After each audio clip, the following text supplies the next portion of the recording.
안녕하세요. 사연을 부탁해입니다. 오늘의 사연을 소개하겠습니다. 어느 날 퇴근한 남편이 제 눈치를 보며 물었어요. 여보, 진주가 오늘 잠깐 들른다고 하는데 괜찮을까? 아가씨가? 갑자기 왜? 혹시 어머님한테 무슨 일 있는 거 아니야? 나도 잘 모르지. 그냥 잠깐 들러도 되나 당신한테 물어봐 달라고 하더라고. 괜찮고 말고 암튼 우리 아가씨 예의 바른 건 알아줘야 해. 알았어. 그럼 내가 진주한테 연락할게. 남편이 신우이에게 전화를 하는 듯 했습니다. 잠시 후 통화가 끝난 뒤 제가 남편에게 물었어요. 혹시 어머님 증세가 더 안 좋아지신 거 아니야? 내가 어제 전화 드릴 때까지만 해도 별말 없으셨는데? 제가 걱정스레 고개를 갸우뚱거리고 있었는데요. 그때쯤 우리 가족은 시어머님으로 인해 근심이 깊어져 있었거든요. 우리 가족 사연도 참 기구하기만 하답니다. 남편과 저는 대학을 졸업한 뒤 얼마 되지 않아 결혼을 했습니다.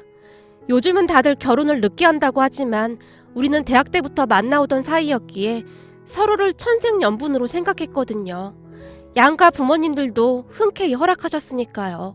특히나 시어머님이 저를 참 많이 예뻐해 주셨어요. 넌 요즘 애들 같지 않고 참 진중하고 예의 발라서 우리 가족하고도 참 잘 맞을 것 같구나. 마치 처음부터 우리 가족이었던 것처럼 말이다. 라는 말씀을 하실 정도였으니까요.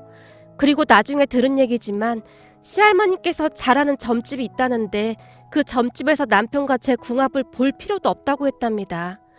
어느 날 시어머님이 제게 생년월일과 태어난 시를 물어보셨는데요. 수진아, 네가 기분 나쁘게 듣지 않았으면 좋겠구나. 니들 할머니께서 니들 궁합을 좀 보고 싶다잖니. 사실 요즘 세상에 궁합 이런 거 보는 게 좀 그렇겠지만 할머니가 걱정돼서 그런 거니 네가 이해 좀 해주렴. 시어머님이 정말 조심스레 말씀하셨어요. 그렇게 며칠 뒤 시어머님께서 제게 전화를 하셨어요.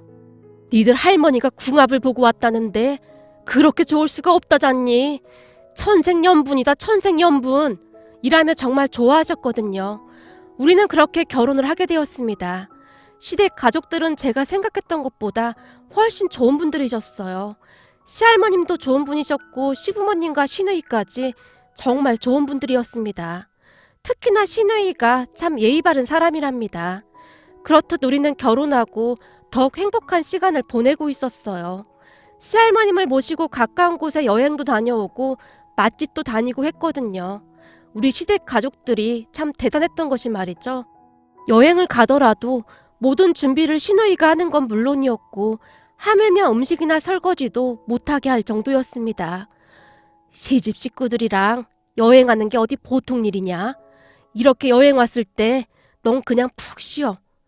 맞아요 언니. 언니는 그냥 우리 할머니랑 드라마 보고 계세요.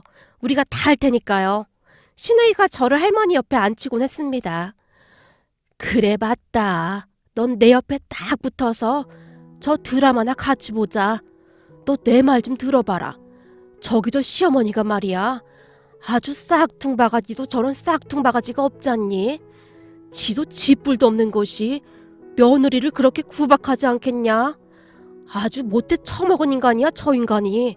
지 딸 귀하면 며느리 귀한 법도 알아야 하는 게 세상 이치인데 저리 살면 천벌 받는다. 천벌 받아.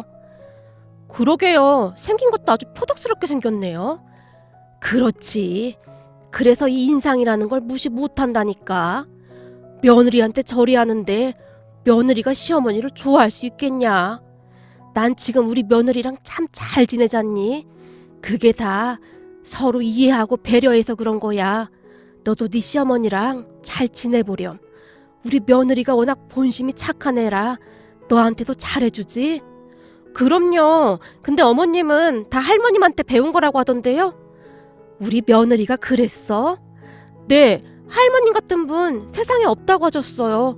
어머님한테 할머님은 친정 엄마 같은 분이시라고요. 그랬구나. 사실 말이다. 나도 우리 며느리를 가끔 딸이라고 착각할 때가 있다. 내 뱃속으로 낳은 딸들보다 내 마음을 더 잘 알거든. 그리고 진주 아가씨도 너무 좋아요. 아무리 봐도 전 시집을 진짜 잘 온 것 같아요. 우리 진주야 더 말할 것도 없는 애지. 근데 내가 가만히 보니 너도 참 본심이 착한 애야. 그러니 우리 지금처럼만 잘 지내자꾸나. 네, 할머님. 그렇듯 할머님과 제가 큰 소리로 웃으며 드라마를 보곤 했습니다. 그러면 뒷정리를 하던 시부모님과 그리고 남편과 아가씨가 흐뭇한 표정으로 우리를 바라보고 있었고요. 그런 우리 가족은 더할 나위 없이 행복한 시간들을 보내고 있었습니다. 하지만 너무 행복하면 질투를 한다고 했던가요? 우리가 결혼하고 1년 반쯤이 지난 어느 날 시부모님께서 지인분 장례식장을 다녀오던 길에 그만 교통사고가 나고 말았습니다. 그날따라 갑자기 폭우가 쏟아졌다는데 아마도 빗길에 미끄러지신 듯 했어요. 연락을 받은 가족 모두가 혼비백산이 된 채 급히 병원 응급실로 뛰어갔는데 정말이지 어이없게도 수술을 받던 시아버님께서 그만 세상을 떠나시고 말았어요. 하루아침에 날벼락이란 말이 그럴 때 쓰는 말일까요? 너무나 큰 충격으로 우리는 물 한 모금을 넘길 수가 없었습니다. 무엇보다도 시어머님께서 너무나 큰 충격을 받았던지라 심한 우울증을 앓게 되었는데요. 한동안 말씀도 못하실 정도로 정말 심각한 상태셨어요. 그것뿐만 아니라 시할머님도 물 한 모금 넘기지 못하셨으니 날벼락도 그런 날벼락이 없었습니다. 그때 우리에게는 선택의 여지가 없었습니다. 우선 남은 가족들을 어떻게든 챙겨야 했거든요. 결국 많은 고민 끝에 제가 남편과 아가씨에게 말했어요. 내가 회사 그만둘게요. 언니가요? 그치만 언니, 지금은 이게 최선의 방법인 것 같아요. 어머님께서 쉽사리 좋아지실 것 같지 않아요. 거기다 할머님도 걱정되고요. 그렇다고 당신 회사 관두면 안 될 것 같고.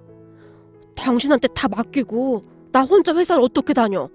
간병하는 게 보통 일이 아니라는데. 맞아요 언니, 그건 아닌 것 같아요. 자식인 우리가 돌보는 게 맞는 거죠.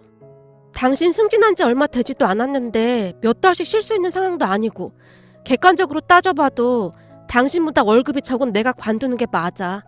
암튼 다들 그렇게 알고 있어요. 어머님이랑 할머님 건강 좋아지시면 다시 일자리 찾아볼게요.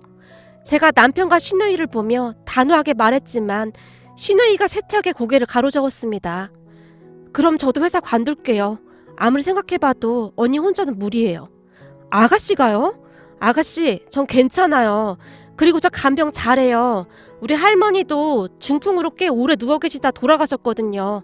그래서 우리 부모님이랑 제 동생까지 다들 간병 아주 잘해요.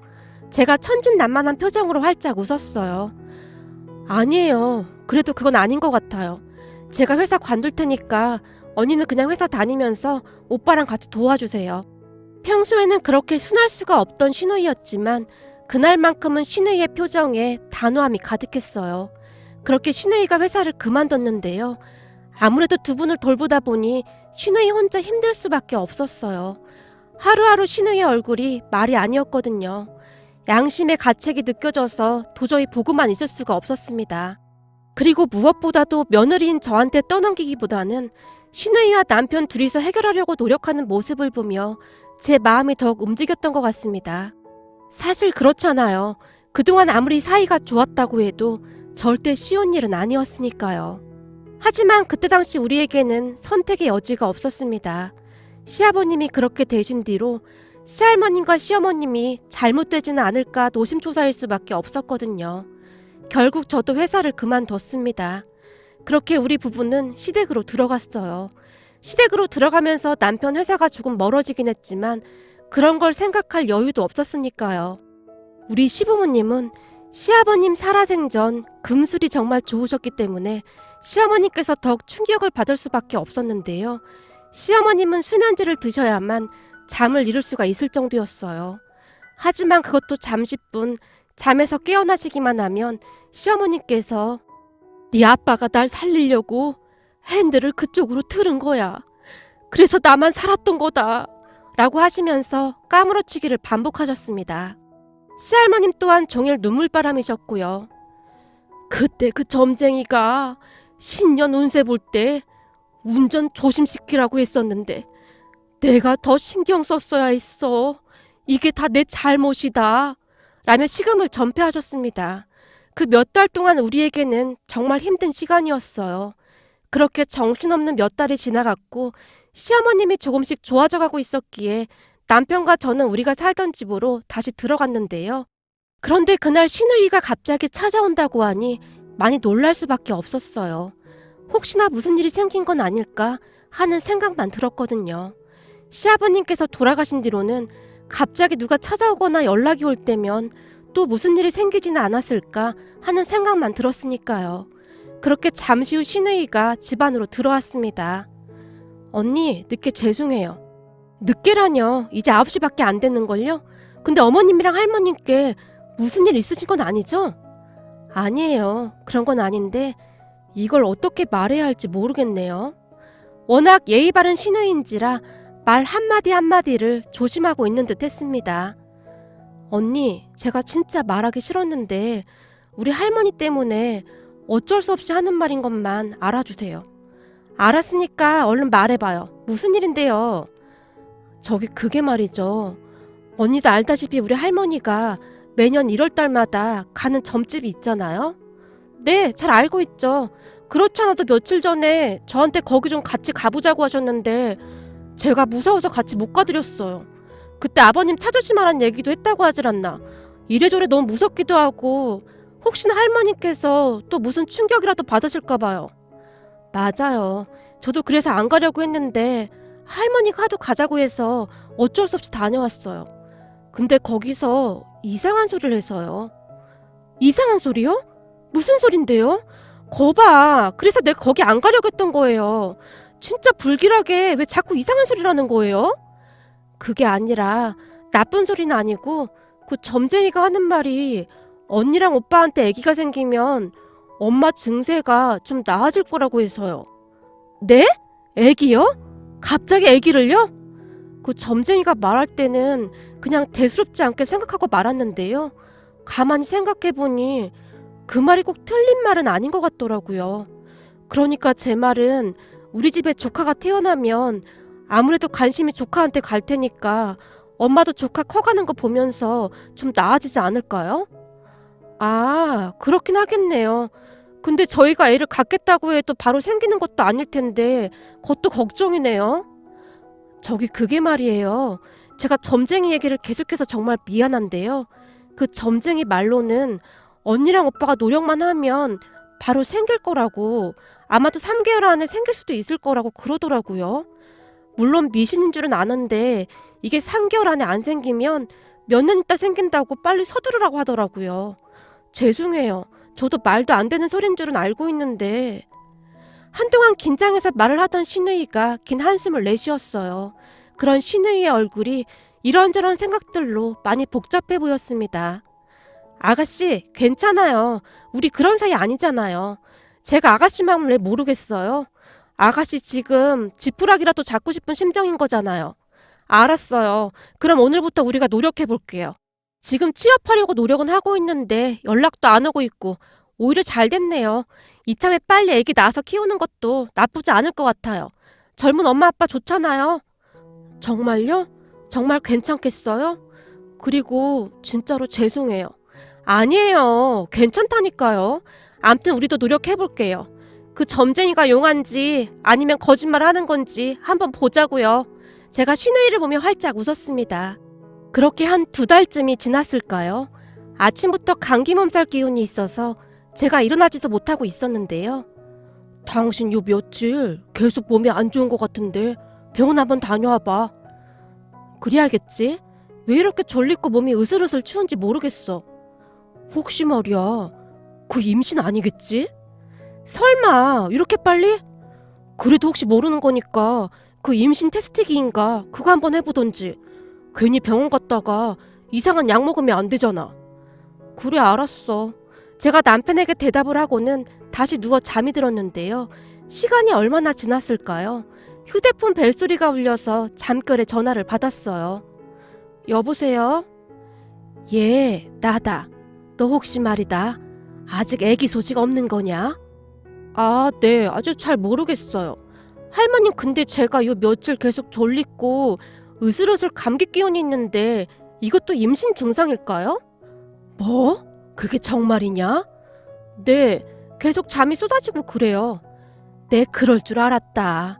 그렇지 않아도 내 꿈이 하도 이상해서 전화했지 않겠니? 할머니 꿈이요? 무슨 꿈인데요? 이게 몇 번을 생각해봐도 태몽이 분명하구나. 네? 태몽이요? 그래, 내 꿈에 니들 할아버지가 나왔는데 말이야. 어마어마하게 큰 잉어를 가슴에 꼭 안고 집으로 들어와서는 활짝 웃으며 나한테 안겨주지 뭐냐. 이게 태몽이 아니고 뭐겠냐. 그런 것 같긴 한데 우선 제가 임신 테스트기 한번 해보고 다시 연락드릴게요. 그래, 나 지금 꼼짝 안 하고 기다리고 있을 테니 빨리 연락해야 한다. 제가 조심스레 대답하고 전화를 끊었는데요. 정말 오랜만에 할머님의 목소리가 밝아져 있었기에 조금 걱정이 되기도 했습니다. 만약에 진짜 임신이라면 정말 좋겠지만 그게 아니라면 많이 실망하실 텐데 어떻게 해야 하나 가슴이 두근거릴 정도였거든요.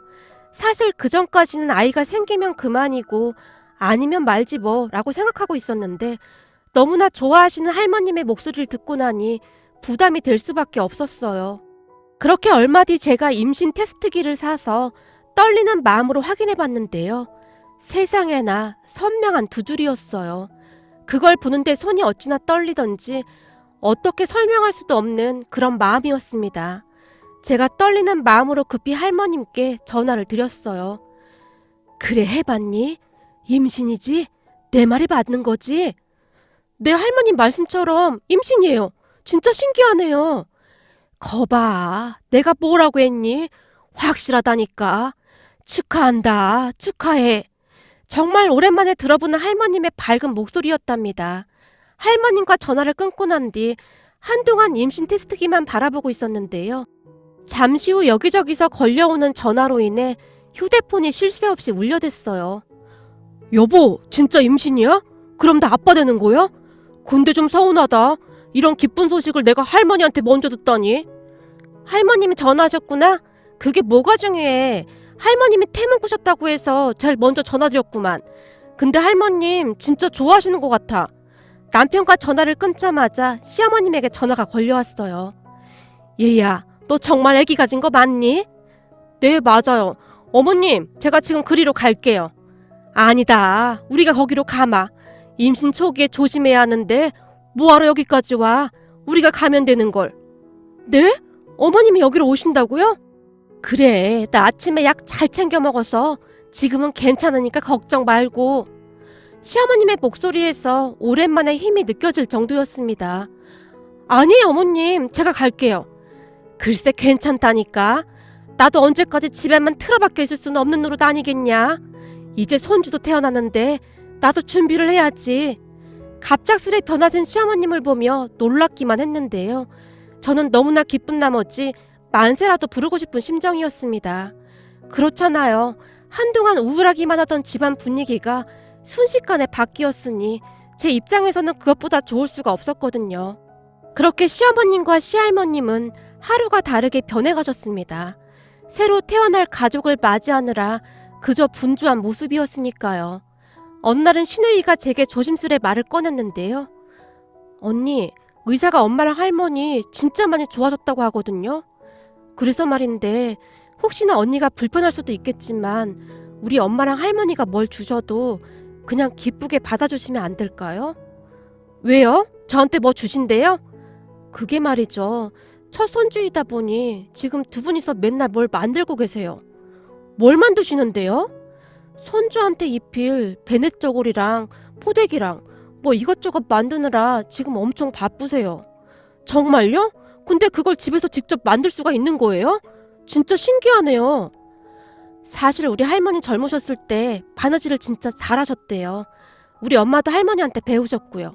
그래서 제가 최고급 재봉틀까지 사드렸거든요. 뭘 사드렸다고요? 재봉틀이요? 네, 그게 요즘 두 분이서 손주가 옷 만드신다고 오랜만에 웃기도 하시고 막 그러시더라고요. 그래서 이참에 아예 그쪽에 집중하시라고 진짜 좋은 재봉틀로 사드렸어요. 근데 두 분이서 어찌나 좋아하시는지 몰라요. 예전에 할머니가 쓰시던 건 좀 오래돼서 불편했는데 진짜 좋다고 난리도 아니에요. 그래서 말인데 물론 사는 게 더 좋긴 하겠지만 혹시나 할머니랑 엄마가 만들어 주신다고 하면 그 뭐냐, 아, 뭔지 알겠다. 막 이렇게 오버하면서 펄쩍펄쩍 뛰고 좋아란 뭐 그런 말인 거죠? 네, 맞아요. 역시 언니는 한 번에 알아들으시네요. 계속 이런 부탁해서 죄송해요. 아가씨, 자꾸 그렇게 미안하다고 하면 저 서운해지려고 해요. 그리고 직접 만들어주신다는데 그것보다 더 좋은 게 어디 있겠어요? 세상에 하나밖에 없는 거잖아요. 우리 애기한테는 정말 소중한 선물이 될 것 같은데요? 언니, 정말 고마워요. 신우이가 눈물까지 글썽인 채 제 손을 꼭 잡아줬어요. 그리고 시간이 지나 기다리고 기다리던 우리 아들이 세상에 나왔고 그 뒤 가족들의 얼굴에 미소가 끊이질 않았습니다. 하루하루 커가는 아들의 모습을 보는 것만으로도 참 바쁜 나날이었으니까요. 특히나 할머님과 어머님께서 손수 만들어주신 베넷 저고리부터 포대기까지 정말 너무너무 예쁘기만 했습니다. 세상에 그보다 소중한 것이 어디 있겠어요. 선물을 받아들자마자 제가 눈물까지 글썽인 채 두 분께 말씀드렸어요. 진짜 너무너무 예뻐요. 전 세상에서 이렇게 예쁜 건 처음 봤어요. 세상에 어쩜 이렇게 예쁠 수가 있죠? 그렇니? 마음에 들어? 우리가 만든다고 만들었는데 아무래도 사는 것보다는 조금 덜하긴 하지. 무슨 말씀이세요? 저는 지금껏 이렇게 예쁜 베넷 저고리랑 포대기는 처음이에요. 여기 수놓은 것도 너무 예쁜 거 있죠? 완전 감동이었어요. 할머님, 어머님, 앞으로도 계속 만들어주실 거죠? 저 완전 기대하고 있어도 되는 거죠? 그럼 걱정 말거라. 우리가 열심히 만들어서 줄 테니까. 역시 우리 어머님 안목이 딱이시라니까요. 어머님께서 이 모양으로 수놓으라고 하셨잖아요. 이래서 어른 말씀을 아주 잘 들어야 한다니까요.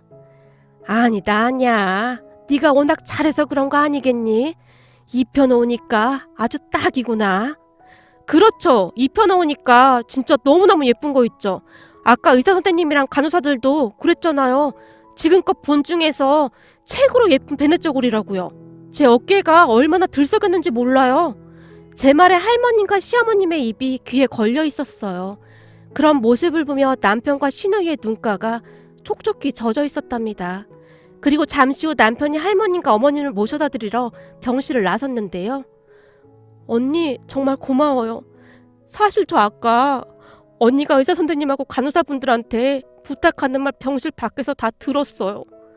맙소사, 다 들었어요? 절대 할머님하고 어머님한테는 비밀이에요. 그리고 사실 의사 선생님이랑 간호사님도 진짜로 예쁘다고 한걸요? 네, 정말 감사해요. 아가씨가 저를 붙들고 어찌나 눈물을 흘리던지 저도 같이 눈물을 흘리고 말았습니다.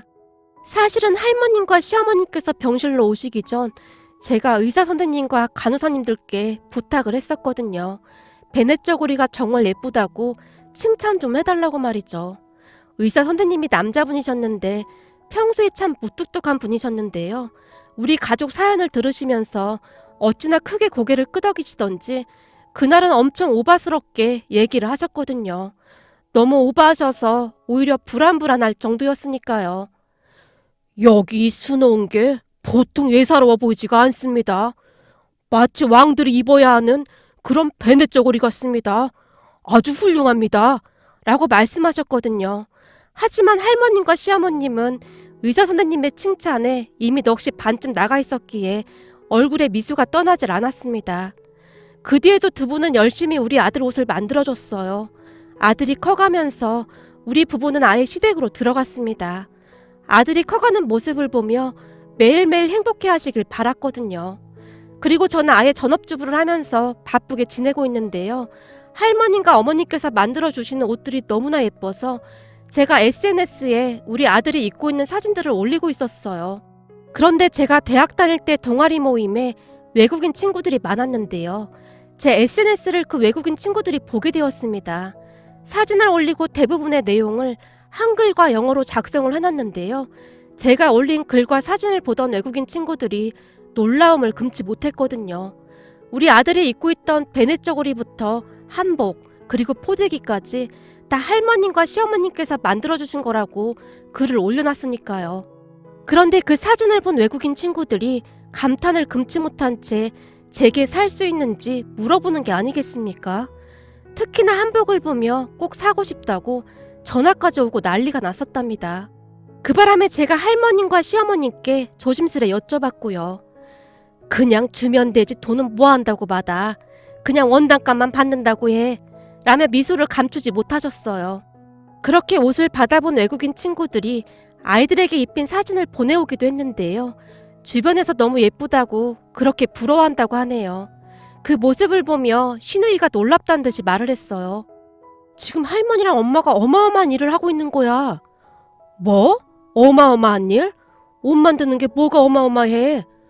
아니 그렇잖아. 두 분이서 지금 대한민국을 홍보하고 있다 그 말이야. 이건 나라에서 상줘야 할 판이네. 이왕이면 한복에 코리아라고 쓰고 밑에 한글로 대한민국이라고 예쁘게 소를 넣으면 더 좋겠다. 이런 게 애국이지 뭐가 애국이겠어? 그래? 그거 좋은 생각이다. 알고 보니 우리가 애국을 하고 있었네. 할머님과 시어머님이 좋아서 어쩔 줄을 몰라 하셨답니다.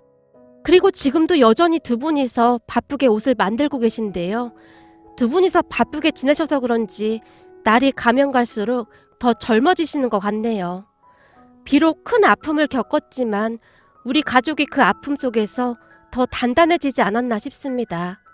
앞으로도 할머님과 시어머님께서 건강히 행복하시길 간절히 바라봅니다. 아버님, 우리가 할머님, 어머님 잘 모실 테니까 아무 걱정하지 마세요. 항상 예쁘게 잘 봐주셔서 정말 감사했습니다. 많이 행복한 와중에 아버님이 너무 그립네요. 오늘의 사연은 여기까지였습니다. 감사합니다.